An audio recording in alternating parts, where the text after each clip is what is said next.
লুম্বিনী নগরীতে, নেপালের লুম্বিনী নগরী। আমাদের নেপাল ট্যুরের আজ শেষ দিন।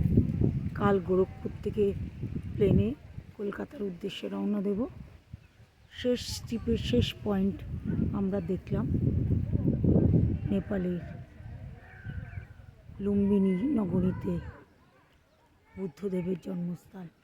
গৌতম বুদ্ধ ওরফে সিদ্ধার্থ আর সিদ্ধার্থের মাতা মায়াদেবীর মন্দির। এই যে সাদা মন্দিরটার ভেতরে খুব সুন্দরভাবে এরা জন্মস্থলটাকে রক্ষণাবেক্ষণ করে রেখেছে।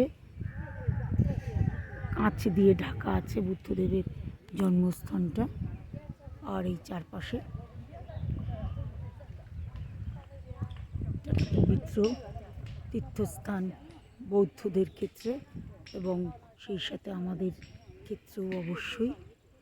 আজ 2025-এর 2 এপ্রিল আমরা বুদ্ধদেবের জন্মস্থান দর্শন করলাম লুম্বিনী নগরীতে।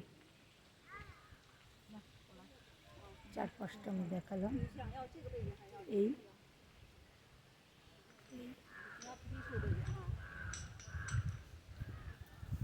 এই আমার গ্রুপের আর সবাই আছে, গৌতম থেকে শুরু করে আর প্রত্যেকে আছে।